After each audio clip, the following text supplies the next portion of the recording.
Social media पर एक video viral हो रहा है जिसमें आज तक के एक दो पत्रकार हैं, एक सर्वे करने वाला है और वो कह रहा है कि इस रिजल्ट से बवाल हो जाएगा। खैर, उसमें ऐसा कुछ नहीं है जिसको लेकर बहुत ऑब्जेक्ट किया जाए, वो आपस की बातचीत है रिजल्ट के नतीजों को लेकर। लेकिन क्या ये एग्जिट पोल सच है? कुछ चैनल का एग्जिट पोल है कि मध्य प्रदेश और राजस्थान बीजेपी जीत रही है, छत्तीसगढ़ बीजेपी जीत रही है, तेलंगाना कांग्रेस जीत रही है। कुछ चैनलों का ये वो चैनल है जो प्रो बीजेपी हैं। सवर्ण मीडिया का जो प्रो बीजेपी चैनल है वो कह रहा है कि मध्य प्रदेश, छत्तीसगढ़ और राजस्थान बीजेपी जीत रही है। और सवर्ण मीडिया, चाहे सोशल मीडिया हो या टेलीविज़न चैनल हो, जो कांग्रेस का है वो कह रहा है कि राजस्थान, मध्य प्रदेश, छत्तीसगढ़, तेलंगाना कांग्रेस जीत रही है। इसमें नया क्या है भाई? नई बात मैं बता रहा हूँ। सोचिए, पुण्य प्रसून वाजपेयी जो आजकल प्रो कांग्रेसी हैं वो सीधे सीधे राहुल गांधी के लिए बैटिंग कर रहे हैं। वो कह रहे हैं कि अगर मध्य प्रदेश हारती है बीजेपी तो इसलिए कि राहुल नहीं गए और कमलनाथ ने कमान संभाली। छत्तीसगढ़ हारते हैं तो इसलिए कि बघेल ने बाजी संभाली, और राजस्थान इसलिए कि गहलोत ने बाजी संभाली। और ये तीनों जो हैं ओबीसी का, चूंकि राहुल ने नाम लिया, ओबीसी के मुद्दे पर बात की, इसलिए ओबीसी ने वोट नहीं दिया। सोचिए ये लोग कैसे पत्रकार है और कैसे अपने आप को विश्लेषक समझता है। क्या लगता है ओबीसी बंधुआ मजदूर है? मैं फिर कह रहा हूँ, भारत में एससी, एसटी, ओबीसी किसानों की इतनी यूनिटी कभी नहीं थी जितनी अब है।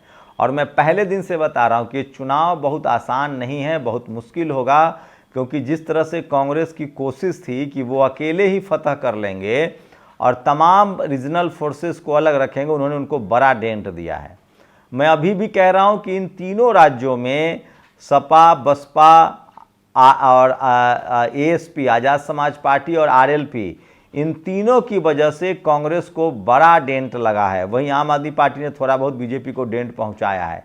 तो अगर बीजेपी चुनाव जीतती है इन राज्यों में तो इसका सीधा सीधा जिम्मेवार बीजेपी की बी टीम कांग्रेस है, जो किसी भी दल से गठबंधन नहीं करना चाहते। और मैं फिर कह रहा हूं, अगर इन राज्यों में, इन तीनों राज्यों में चुनाव हार जाती है कांग्रेस, तभी जाकर इंडिया गठबंधन बनेगा और तभी कांग्रेस इंडिया गठबंधन में आगे आएगी और तभी 2024 में बीजेपी को हराया जा सकता है।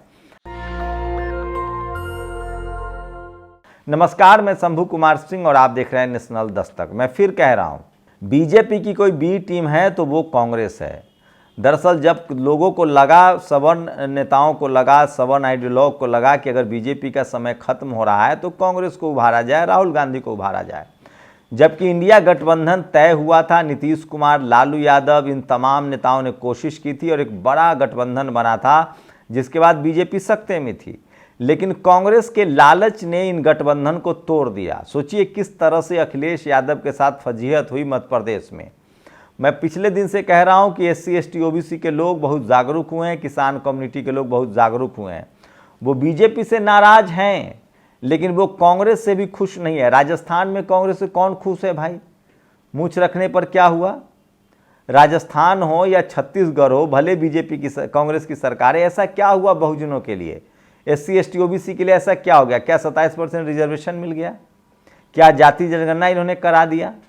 बिहार में नीतीश कुमार, बहुजनों की सरकार है तो करा दिया, 65% रिजर्वेशन भी कर दिया, 10 लाख नौकरियां भी दे रहे हैं। छत्तीसगढ़ में और राजस्थान में कांग्रेस है तो ऐसा क्यों नहीं कर दिया? किसी ने रोका था क्या? 5 साल सरकार थी ना, जाति जनगणना कराते, रिजर्वेशन देते, नौकरी देते, लेकिन ये नहीं करेंगे। तो बहुजन समाज समझ गया है कि कांग्रेस बीजेपी में ज़्यादा अंतर नहीं है। और मुझे अभी भी लग रहा है कि कांग्रेस, बहुजन समाज बहुत भोला है। वो बीजेपी को हराने के, जिस तरह से सवर्णों का तुष्टीकरण है, अभी भी मैं कह रहा हूँ, वो बीजेपी के हराने के लिए उन्होंने कांग्रेस को वोट कर दिया होगा। लेकिन अगर उन्होंने नहीं किया है तो ये सोने पर सुहागा है, चमत्कार से कम नहीं है। और मैं मान लूँगा कि सोशल मीडिया का असर है और बहुजन समाज बहुत जागरूक हो गया है। बीजेपी की बी टीम ओवैसी और मायावती नहीं है, बीजेपी की बी टीम कांग्रेस है। मैं उसको बता रहा हूँ कैसे कैसे। सोचिए, अगर मान लीजिए मिजोरम छोड़ दीजिए, वहाँ ट्राइबल कम्युनिटी का बोलबाला है और 40 विधानसभा सीटें हैं और ट्राइबल वहाँ मुख्यमंत्री होंगे। छत्तीसगढ़ में अगर मान लीजिए कांग्रेस 90 सीटें हैं, अगर वो गोंडवाना से और बीएसपी से गठबंधन करती तो क्या क्लीन स्वीप नहीं करती? क्या बीजेपी नहीं हार जाती पूरी तरह से?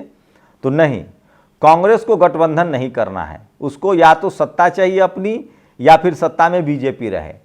कोई गोंडवाना आदिवासियों की पार्टी, कोई दलितों की पार्टी, कोई बैकवर्ड की पार्टी नहीं आनी चाहिए। और वहीं पर मायावती जी ने डेंट दिया है, छत्तीसगढ़ में गोंडवाना और बीएसपी का गठबंधन है, अगर 15 सीटें आती है इन दोनों गठबंधन को तो फिर बीजेपी सबसे बड़ी पार्टी होगी और मिली जुली सरकार बनेगी। ये भी मैं कह रहा हूँ, लिख लीजिए। और नहीं तो फिर बीजेपी की सत्ता आएगी। कांग्रेस को बहुत डेंट लगेगा और ऐसा होता है तो, लेकिन एक खतरा ये है कि अगर ऐसा हो गया तो फिर ओबीसी का नाम कांग्रेस नहीं लेगी, ओबीसी का मुद्दा फिर पीछे चला जाएगा। ये सबसे बड़ा सवाल है। लेकिन अगर मायावती और गोंडवाना की पार्टी को अच्छा समर्थन मिलता है तो एससी एसटी ओबीसी का मुद्दा वो लोग आगे बढ़ाएंगे, ये भी सही बात है।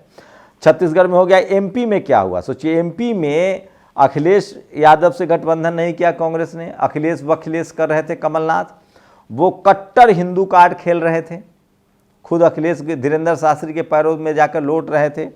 उसके बाद सोचिए ओबीसी को टिकट नहीं दिया गया, सवर्णों को जमकर टिकट दिया गया।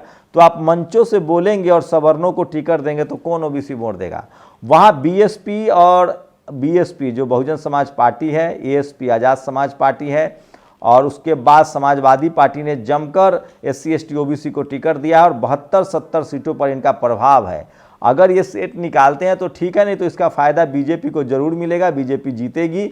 और अगर 15 से 20 सीटें इन दलों ने निकाल लिया तो मिली जुली सरकार होगी, कांग्रेस का यहाँ भी बटाधार होगा। लेकिन मैं फिर कह रहा हूँ कि अभी भी बहुजन समाज के लोग बहुत भोले हैं और वो बीजेपी से बहुत परेशान है और उन्होंने कांग्रेस को ही वोट दिया होगा। ऐसे में कांग्रेस जीतेगी भी तो स्थिति ज़्यादा कुछ बदलेगी नहीं, जैसे छत्तीसगढ़ राजस्थान में नहीं बदली। और अगर बहुजनों ने वोट नहीं किया होगा तो फिर कांग्रेस को कोई नहीं बचाएगा, क्योंकि सवर्ण तो एक मुश्त बीजेपी को वोट करते हैं। अगर बहुजनों ने सपा, बसपा और एएसपी को वोट किया होगा तो फिर बीजेपी का बल्ले बल्ले है। अब आपको ले चलते हैं राजस्थान। राजस्थान में 5 साल गहलोत की सरकार रही, वही सब सारी चीज़ें हुई जो बीजेपी शासित राज्यों में होती है। मूछ रखने पर मारेंगे, पानी छूने पर मारेंगे, 27% रिजर्वेशन नहीं मिला, नौकरियों में उनका नहीं, सवर्ण ही सरकार चला रहे थे। गहलोत कांग्रेस की सरकार में कोई ज़्यादा वो नहीं, बिहार की तरह जाति जनगणना करा देंगे, 65% रिजर्वेशन दे देंगे, ऐसा भी नहीं होगा। वहाँ भी सवर्णों को जमकर टिकट दिया, नाम सिर्फ मंचों से लेंगे अब एससी एसटी ओबीसी। हो तो बीजेपी भी जब विपक्ष में थी तो लेती थी कि हम ओबीसी की जाति जनगणना कराएंगे। कहने और करने में क्या फ़र्क है? वो तो सुप्रीम कोर्ट के जो चीफ जस्टिस हैं वो रोज़ दलित समाज की भलाई के लिए भाषण देते हैं। यहाँ तक कह रहे थे कि लॉ की पढ़ाई में अंग्रेजी की प्राथमिकता है, इसलिए बैकवर्ड समाज के लोग नहीं आ पाते। तो अरे आज सुप्रीम कोर्ट के जज हैं, चीफ जस्टिस हैं, बंद कर दीजिए, फैसला दे दीजिए। तो ये सिर्फ कहानी कहेंगे वो, ये और कुछ करेंगे नहीं आपके लिए। वैसे ही राजस्थान में है, मध्य प्रदेश में, ये राजस्थान में बीएसपी चुनाव लड़ रही है। आरएलपी जो हनुमान बेनीवाल की पार्टी है, ट्राइबल पार्टी है, वो लड़ रही है। और आज़ाद, चंद्रशेखर आज़ाद की जो एएसपी है उसका गठबंधन है। इसने सबसे ज़बरदस्त डेंट दिया है कांग्रेस को। और यहाँ भी अगर इन लोगों ने 10 से 15 सीटें निकाल ली तो गठबंधन की सरकार होगी, बीएसपी और आरएलपी और एएसपी ने निकाल लिया। और नहीं तो ये डेंट लगेगा सीधे सीधे कांग्रेस को। लेकिन मैं फिर कह रहा हूँ, बहुजन समाज के लोग बहुत भोले हैं, वो बीजेपी से बहुत परेशान है और हो सकता है कि वो बीजेपी को बदलने के लिए कहीं कांग्रेस को न वोट दे दे। तो एससी एसटी ओबीसी का मुद्दा दवा तो नहीं है। उसी तरह से तेलंगाना में अगर कांग्रेस जीतती है तो इसका मतलब है कि ओबीसी के लोगों ने ही उसे वोट किया है, दलित समाज के लोगों ने वोट किया है। लेकिन वहाँ जिस तरह से दमखम दिखा रहे हैं आरएस परवीन, वो भी शानदार है। और उससे साफ होता है कि बीएसपी ने वहाँ शानदार किया। उसके बाद भी अगर कांग्रेस जीती है तो मैं फिर कह रहा हूँ, इन 4 राज्यों में जो प्रेस कॉन्फ्रेंस हो रही है, ये जो एग्जिट पोल है, इसका कोई सिर पैर नहीं है। और सोचिए, बहुजन के वोट पर कांग्रेस टिकी है, लेकिन वो टिकट सवर्णों को देती है। उसका ओबीसी जो मुख्यमंत्री का कैंडिडेट है वो भी मुखौटा है। तो बीजेपी और कांग्रेस में कोई ज़्यादा फर्क नहीं है, कुछ भी फर्क नहीं है, एक ही तरह की दोनों पार्टियां हैं। जैसे सवर्ण पत्रकार या तो बीजेपी के साथ है या कांग्रेस के साथ है, वैसे ही बीजेपी और कांग्रेस जो है वो सवर्ण हितों के साथ है, उसका बहुजन से कोई लेना देना नहीं है। जितने सवर्ण पत्रकार हैं जो प्रो कांग्रेसी हैं वो एससी एसटी ओबीसी के संवैधानिक अधिकारों के लिए बात नहीं करते, 69,000 शिक्षक पर बात नहीं करेंगे, संविधान दिवस पर नहीं बात करेंगे, 65% रिजर्वेशन पर बात नहीं करेंगे, जाति जनगणना पर बात नहीं करेंगे। लेकिन ये बात है कि ये समाज अगर इस बार कांग्रेस हारी तो इसका सीधा सीधा मतलब है कि बहुजन समाज के लोग जो हैं वो अपने पार्टियों को वोट देने लगे हैं। मतलब एसपी, बीएसपी, एएसपी, आरएलपी को वोट देने लगे हैं। बहुजन एकजुटता बन रही है। अगर बीजेपी जीती तो इसका ये मतलब, अगर कांग्रेस जीती है तो इसका मतलब है कि वो बीजेपी से बहुत नाराज़ हैं, परेशान हैं और उन्होंने अब अपना हित भी छोड़कर कांग्रेस को वोट दिया है। तो ये साफ है। और अगर उन्होंने जमकर वोट किया होगा अपने दलों को तो फिर मिलीजुली सरकार बनेगी। मैं फिर कह रहा हूं कि अब पहली बार बहुजनों के हाथ में सब कुछ है। लेकिन एक बात है, अगर कांग्रेस हारती है तो ये जो सवर्ण मीडिया वाले पत्रकार हैं पुन परसुन जैसे, वो ओबीसी आंदोलन को पीछे करेंगे, धकेलेंगे और बीजेपी धर्म के राजनीति को और तेज़ी से आगे बढ़ाएगी। मुझे लगता है कि मामला कन्फ्यूज़न का है, कन्फ्यूज है और बहुजनों की एकजुटता है। और वो भले एसपी, बीएसपी, आरएलपी सीटें न निकाले, लेकिन बहुजन समाज का वोट उसको पड़ेगा। इन पार्टियों ने अगर बेहतर किया तो इससे साफ हो जाएगा कि बहुजन एकजुट हो रहा है और इसका असर 2024 के चुनाव पर पड़ेगा। और 2024 में खड़गे, लालू यादव, नीतीश, ये सब लोग मिलकर एक बड़ा गठबंधन बनाएंगे और शायद कांग्रेस के सवर्ण नेताओं को तब भी सद्बुद्धि नहीं आएगी। वैसे कांग्रेस ने अभी से खड़गे का नाम आगे करना शुरू कर दिया है, लेकिन सवाल है कि खड़गे साहब और मायावती जी में फ़र्क तो है ना। कांग्रेस के दलित और बहुजन समाज के पॉलिटिकल लीडरशिप दोनों में फ़र्क है। कांग्रेस को खड़गे तब याद आते हैं जब वो सबसे बुरे वक्त में हैं। कांग्रेस को बाबू जगजीवन राम तब याद आए थे जब वो बुरे वक्त में हैं, और जब प्रधानमंत्री बनाने की बारी आई तो नहीं बनाया। तो मैं फिर कह रहा हूँ, बहुजन समाज के लोग को अगर जागरूकता आई होगी तो ट्रायंगुलर होगा और नहीं तो फिर कांग्रेस जीतेगी। बहुजन समाज के लोग फिलहाल बीजेपी से बहुत नाराज़ हैं और वो वोट देने के पक्ष में नहीं हैं। तो ये था सर्वे का। और वही सोचिए, लगातार सोशल मीडिया पर लोग मजाक उड़ा रहे हैं कि नरेंद्र मोदी 3 तारीख से पहले ही दुबई चले गए, क्या उनकी पार्टी हार रही? सोचिए भक्तों का क्या होगा। यहाँ दिन रात हिंदू मुस्लिम करते हैं, प्रधानमंत्री खाड़ी देशों में जाकर और क्या शानदार भाषण दे रहे हैं। मैं फिर कह रहा हूँ, खाड़ी देशों के साथ हमारा अच्छा रिश्ता है। और सोचिए 3 तारीख को क्या होगा, ये सब कुछ निर्भर करता है इस बात पर कि बहुजनों ने कहाँ वोट दिया है। अगर बहुजनों ने कांग्रेस बीजेपी के खिलाफ वोट किया है तो बहुजन दल जीतेंगे या फिर कांग्रेस जीतेगी। और अगर जमकर बहुजनों ने इन दलों को वोट किया है तो मैं फिर कह रहा हूँ बीजेपी के लिए बहुत मुश्किल है। अभी भी सर्वे पर मत जाइए। अगर जमकर सपा, बसपा, एएसपी, आरएलपी को वोट दिया होगा बहुजनों ने तो इनकी सीटें आएंगी या फिर कांग्रेस जीतेगी। बीजेपी से बहुजन नाराज़ हैं, ये बात बीजेपी को समझनी पड़ेगी। और जाति जनगणना का मुद्दा, रिजर्वेशन का मुद्दा बड़ा मुद्दा है, लेकिन बहुजन कांग्रेस से भी नाराज। अगर वोटों का बंटवारा होता है 50-50% तो बीजेपी के लिए चांस है, तब जाकर बीजेपी जीत सकती है। और इस बार अगर मैं फिर कह रहा हूं, कल भी मैंने कहा था, अगर इन राज्यों में बीजेपी जीतती है तब तो 2024 में इंडिया गठबंधन बनेगा और 2024 में कांग्रेस की बीजेपी की मुश्किल बढ़ जाएगी। क्योंकि 2018 में 4 राज्य जीत के आई थी कांग्रेस, लेकिन 2019 में नरेंद्र मोदी जीत गए। अगर 2023 में भी कांग्रेस जीतती है तो 2024 में नरेंद्र मोदी जीतेंगे, क्योंकि कांग्रेस का ईगो इतना ऊपर रहेगा कि वो गठबंधन नहीं करेगी और वो हार जाएगी। और अगर कांग्रेस इन 4 राज्यों में हारती है तो वो गठबंधन जरूर करेगी 2024 में। तो ये बड़ा फैक्टर है जिस पर आपको ध्यान देना चाहिए। मैं फिर कह रहा हूँ, SC, ST, OBC के लोगों को अपने संवैधानिक हक अधिकार के लिए ज़्यादा सचेत होना चाहिए।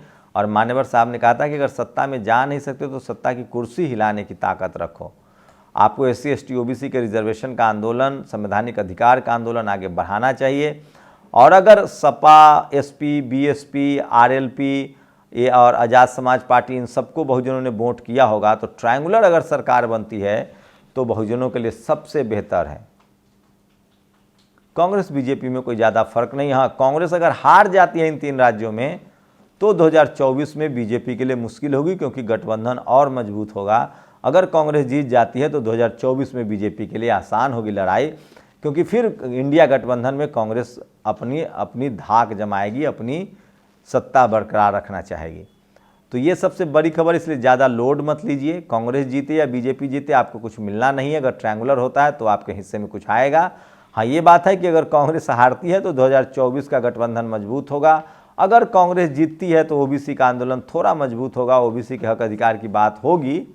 लेकिन सवाल है कि बीजेपी और कांग्रेस में ज़्यादा फर्क नहीं है अगर सरकारों का आकलन करें तो आप ज़्यादा लोड मत लीजिए, परेशान मत होइए। 69,000 शिक्षक भर्ती के मामले पर डटे रहिए और सोचिए, भारत सरकार कुछ यूट्यूब चैनल पर कार्रवाई कर रही कि फेक न्यूज़ फैला रहे हैं।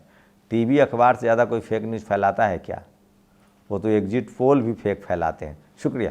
नेशनल दस्तक की आपसे गुजारिश है कि अगर इसको बचाना चाहते हैं तो नेशनल दस्तक को सब्सक्राइब करने के लिए रेड कलर के सब्सक्राइब बटन को दबाएं, फिर बेल आइकन की घंटी दबाएं। नेशनल दस्तक को बचाने के लिए बहुत जरूरी है कि हर खबर को शेयर करें, लाइक करें, कमेंट जरूर करें।